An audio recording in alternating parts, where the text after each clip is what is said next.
Topik berikutnya ialah mengenai kerajaan Israel, berkaitan dengan transisi dan berdirinya kerajaan Israel serta kegagalan covenant. Mari kita lihat, kita pelajari, kita perhatikan. Transisi berdirinya kerajaan Israel. Mulai dari kitab 1 dan 2 Samuel, di mana Samuel berasal dari suku Efraim. Suku Efraim itu suku dari keturunan Yusuf. Samuel anak dari Elkana dan ibunya bernama Hana. Hana berdoa kepada Tuhan di rumah Tuhan di Silo. Imam Eli mendengar tujuan Hana berdoa dan Tuhan mengabulkan doanya. Waktu itu rumah Tuhan belum ada seperti pada zaman kerajaan Israel sudah berdiri. Jadi masih seperti kemah suci yang ada di padang gurun. Waktu zaman Musa di padang gurun. Pelataran, ruang kudus, ruang maha kudus. Dan di Silo itulah rumah Tuhan. Disampaikanlah doa oleh Hana untuk mendapatkan keturunan. Karena dia mandul. Dan Tuhan mengabulkan doanya. Kisah Samuel 1 dalam kitab 1 dan 2 Samuel, Samuel dibina oleh Imam Eli di Silo. Lalu kemudian menjadi seorang imam. Jadi mulai dari kecil dia dibentuk, diperlengkapi sampai dia menduduki posisi sebagai imam. Mengapa? Karena anak-anak Imam Eli melakukan kejahatan di mata Tuhan. Padahal Samuel bukan keturunan Lewi. Nah, ini mesti diperhatikan baik-baik. Karena Tuhan mengendaki dan memerintahkan imam itu harus dari suku Lewi.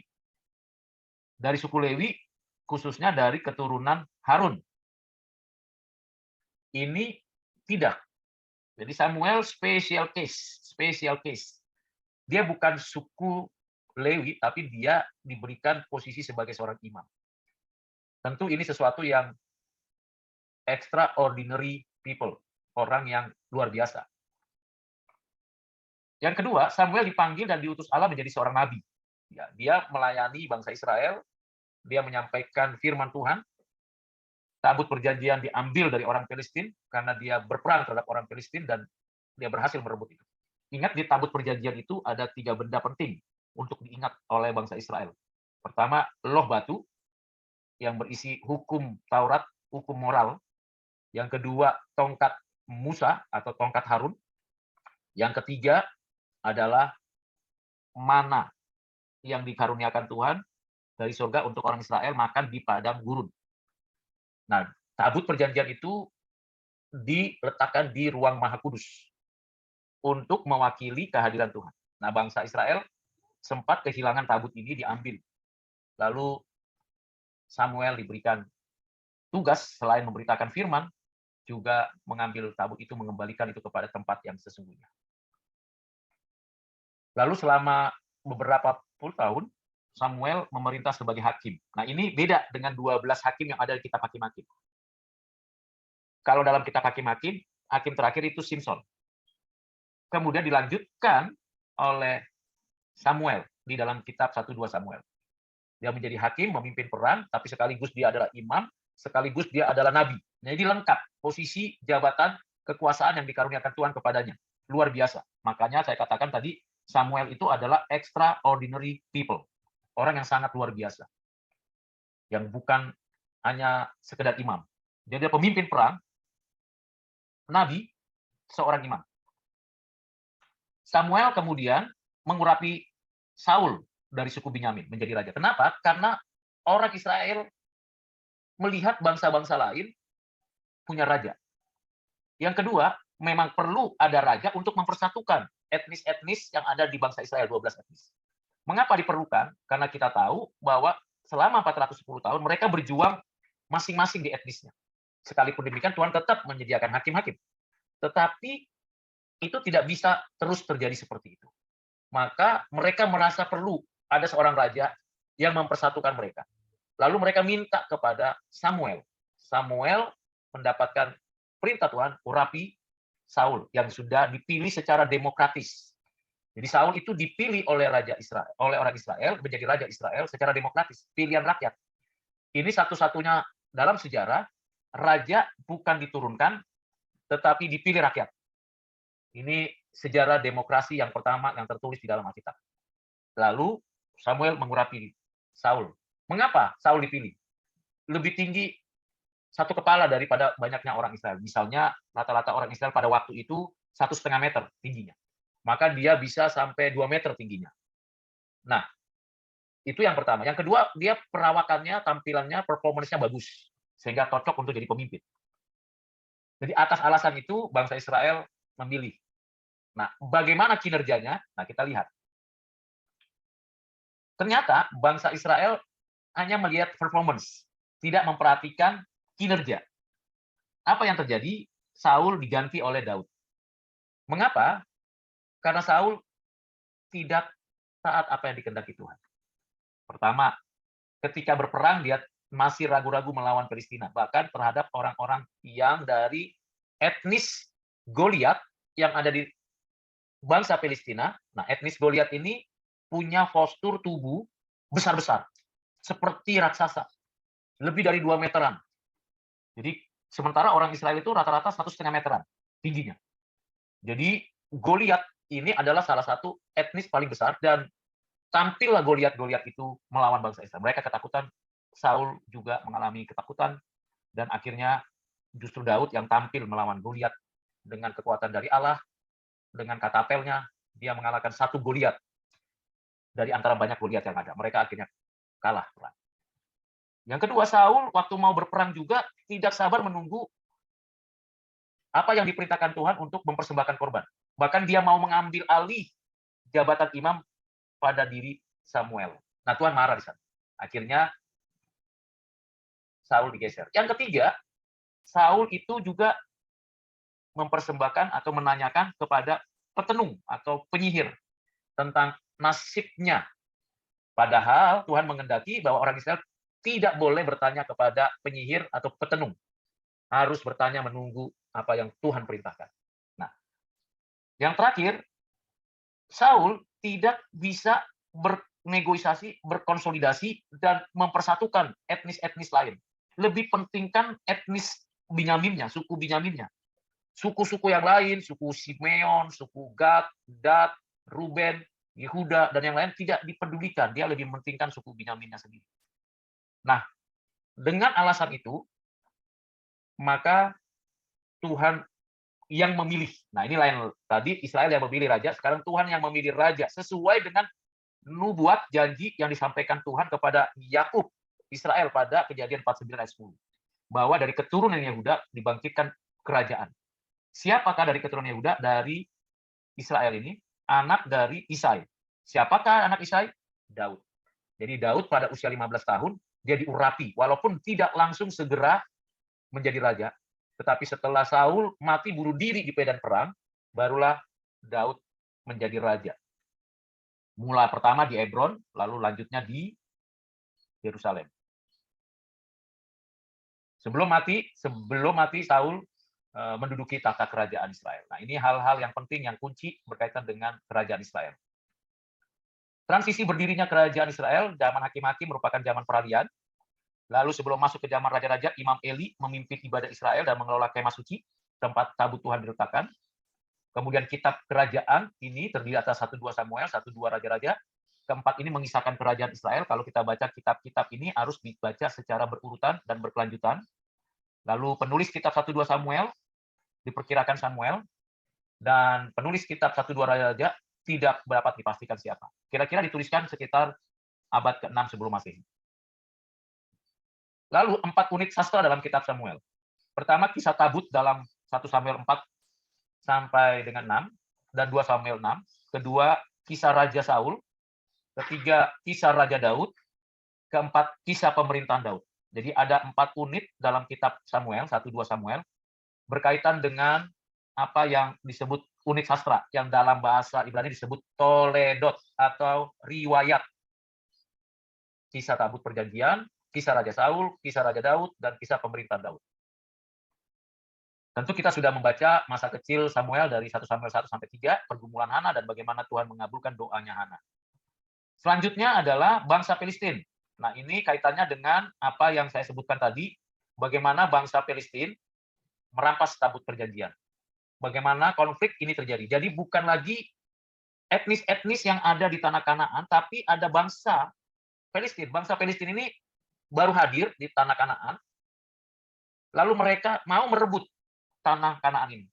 Jadi bangsa Palestina ini sebenarnya bukan bangsa asli dari tanah Kanaan. Tetapi melihat kondisi lingkungan dan kondisi situasi yang ada di dalam masyarakat tanah Kanaan dan Israel, mereka mau merebut dan berhasil dan berperang lebih kurang 1 abad. Ya. Terjadi konflik. Nah, kalau konteksnya sekarang tentu berbeda. Palestina sekarang itu adalah bukan bangsa Palestina pada kitab satu Raja-Raja atau kitab 1 2 Samuel. Bukan, itu lain. Ini bangsa Palestina yang sekarang itu bukan bangsa Palestina yang ada di dalam 1 2 Samuel atau 1 2 Raja-Raja. Bangsa Palestina sekarang itu bangsa campuran. Campuran dari Mesir, dari Arab, dari orang-orang Irak, Iran, dan sebagainya. Ada yang beragama Islam, ada yang beragama Kristen, dan beragam. Tapi itu bukan bangsa Palestina yang ada di dalam 1 2 Samuel. Jadi mesti dibedakan. Karena nanti bangsa Palestina ini sebenarnya akan disingkirkan, dimusnahkan pada zaman kerajaan Daud. Masa peralihan. Jadi masa peralihan terjadi, pertama mencari seorang raja, saya sudah jelaskan bagaimana Saul menjadi seorang raja, kemudian hidupnya seorang raja diberikan tugas tanggung jawab yang sungguh-sungguh, diuji kepemimpinannya, lalu Saul yang bukan nabi pernah mengalami kepenuhan roh, karena setiap nabi harus berada di dalam kepenuhan roh. Tetapi itu sesaat, singkat saja. Itu sebabnya Saul tidak bisa disebut nabi seutuhnya. Saul punya kehebatan berperang, tetapi dia hanya memikirkan pada dirinya, politik pemerintahnya sentralisasi, tidak melihat etnis-etnis lain. Tapi ada keputusan Saul yang fatal. Dan ini yang membuat Saul akhirnya ditolak oleh Tuhan. Tuhan menolak Saul sebagai raja. Apa yang dipilih oleh raja tidak sesuai dengan kehendak Tuhan. Apa yang dipilih oleh rakyat mengenai Saul diterima, tapi ternyata raja yang dipilih rakyat tidak taat Tuhan. Lalu mulailah berdirinya kerajaan Israel. Daud dan Raja Saul bergumul, berjuang, dan ini terus-menerus selama kurang lebih 15 tahun. Ya, 15 tahun. Seolah-olah Daud yang memberontak kepada Saul, tetapi Daud tidak pernah mau merebut kekuasaan kerajaan Israel dari tangan Saul, sekalipun Tuhan sudah mengurapi Daud. Sampai waktunya. Akhirnya Saul mati bunuh diri di medan perang. Mengapa Saul mati bunuh diri di medan perang? Ini adalah tanda kutip terpaksa dilakukan. Karena kalau raja di medan perang kalah, menurut konsep waktu itu, maka berarti yang disembah mereka kalah. Nah, ini pertaruhannya bukan bicara pertaruhan menang atau kalah antar satu raja dengan raja, tapi bicara pertaruhan antara yang disembah dengan yang disembah. Maka daripada dia dibunuh oleh orang jahat, orang Palestina yang mengalahkan dia, lebih bagus dia bunuh diri. Itu pikirannya Saul. Ya. Nah, setelah itu barulah kemudian Daud dinobatkan menjadi raja. Dan kisah kemenangan Daud melawan Goliat itu menjadi hal yang sangat penting, momen penting bagi Daud. Dan tentunya kita lihat bagaimana Daud memimpin kerajaan Israel. Nah, saya tidak menjelaskan lagi kehidupan Raja Saul secara mendalam karena memang sudah dijelaskan sebelumnya dari suku Binyamin dan bagaimana ia dipilih di Urapi, tetapi ia tidak taat dan berniat membunuh Daud. Dan akhirnya Saul kalah perang dengan orang Filistin. Janji kerajaan kepada Daud diberikan oleh Tuhan. Nah, ini namanya covenant kerajaan. Tuhan melaksanakan atau menjalankan atau menetapkan suatu covenant, namanya covenant kerajaan. Covenant kerajaan bahwa dari keturunan Daud lah Tuhan menegakkan pemerintahan teokrasi. Mulainya dari kekuasaan Daud di Hebron sampai apa yang Tuhan nyatakan, Daud berkuasa sebagai raja di Yerusalem. Di mana kota Yerusalem direbut oleh Daud, pembaruan di bidang agama, tabut Tuhan dipindahkan ke Yerusalem, dan dijadikannya kota itu sebagai pusat keagamaan dan politik, mengadakan covenant kerajaan. Daud menunjuk Imam Zadok dan Ahimelek. Imam Zadok itu keturunan Harun sebagai pemimpin dalam keagamaan. Lalu Daud terus perang dan kerajaan Palestina dihancurkan Daud. Nah, di sini yang saya sebutkan tadi, orang-orang Palestina, bangsa Palestina habis, tidak lagi ada. Lenyap. Jadi bangsa Palestina pada zaman 1 2 Samuel dan 1 2 raja-raja itu sudah habis. Nah, bangsa Palestina yang lain yang sekarang ini itu bukan bangsa Palestina yang dimaksud di sini. Jadi janji kerajaan kepada Daud ini sudah diberikan Tuhan dan akhirnya putra-putra Raja Daud menjadi raja dari keturunan Daud ini menjadi raja-raja di Israel, baik di utara khususnya di selatan. Dan kehidupan Raja Daud, Daud bekerja di ladang menggembalakan kambing domba, Daud diurapi sebagai raja, dan Daud menjadi raja secara berkelanjutan, terus-menerus, dan mendapatkan suatu permasalahan, terutama ketika ia berzina dengan Bathsheba. Nah, itu menjadi kejatuhan, tapi sekaligus di situ Tuhan berbelas kasihan karena Daud akhirnya bertobat setelah ditegur oleh Nabi Nathan. Ingat, dalam sistem pemerintahan kerajaan Israel, ada 3 posisi yang sama, yang setara, imam sebagai pemimpin agama, raja sebagai pemimpin kerajaan yang menegakkan keadilan dan kesejahteraan, nabi sebagai wakil Tuhan memimpin orang Israel dengan firman Tuhan. Nah, 3 jabatan ini ada di dalam kerajaan Israel. Lalu kemudian mulai hadirnya kerajaan Israel dipimpin Raja Salomo. Raja Salomo itu anak Bathsheba, tapi apa yang terjadi pada Raja Salomo, ia memang benar-benar raja yang sangat bijaksana diberikan Tuhan. Ia mencapai puncaknya dengan cara damai, berbeda dengan Daud yang berperang, dan Salomo menulis kitab-kitab. Nah, ini menarik ya, kitab Pengkhotbah, kitab Amsal, dan kitab Kidung Agung. Itu kitab-kitab yang ditulis sekitar tahun 590 sampai tahun 560. Kitab-kitab ini bersifat profetik, jadi melihat ke depan, pengajaran-pengajaran yang sangat penting untuk kehidupan kita. Kalau ada kesempatan, bacalah kitab Pengkhotbah, kitab Amsal, kitab Kidung Agung. Itu menjelaskan bagaimana pergumulan seseorang di hadapan Tuhan dan bagaimana kita bergantung sepenuhnya kepada Tuhan. Lalu Raja Salomo yang bijak itu, ternyata apa yang terjadi? Yang terjadi ialah ia bukan saja menetapkan tugas-tugas mengerahkan pekerja dari suku Israel, dari dia mengkonsolidasi etnis-etnis yang ada di utara dan di selatan, lalu membangun rumah Allah. Ini momen penting, membangun rumah Allah. Kalau Daud memindahkan ibu kota kerajaan ke Yerusalem dan menjadikan kota Yerusalem kota kehadiran Tuhan, lalu Salomo mendirikan rumah Allah di Yerusalem. Yang tadinya hanya dalam bentuk kemah. Kemah itu bisa dibongkar, dipasang, tapi ini rumah Allah. Ini pertama sekali yang disebut Bait Allah atau rumah Allah di Yerusalem. Jadi prototipenya sama. Ada ruang Maha Kudus, ada ruang kudus, ada pelataran, dan seluruhnya diatur seperti yang tertulis di dalam kitab Keluaran atau kitab Bilangan dan kitab Imamat. Sudah ada pengaturannya dari hukum Taurat. Lalu mengadakan persahabatan internasional. Nah, ini sangat luar biasa. Selama zaman kerajaan Daud, selalu perang dan mempertahankan diri dan menguasai dengan mengamankan wilayah kekuasaan kerajaannya dari utara sampai selatan. Tetapi Raja Salomo karena kondisi sudah aman, nyaman, lalu dia menjaga hubungan dengan pihak kerajaan luar. Sampai-sampai akhirnya terjadi pernikahan politik. Sehingga kita tahu ada 700 istri dan 300 gundik. Itu pernikahan politik sebagai bagian dari persahabatan internasional. Dia menggunakan armada kereta tempur yang efektif, ahli dalam perdagangan, dan semua hal yang berkaitan dengan hal itu. Namun tetangga-tetangga ini mulai mencoba untuk melakukan pemberontakan, tetangga-tetangga negara ini terhadap kerajaan Israel. Tetapi apa yang terjadi?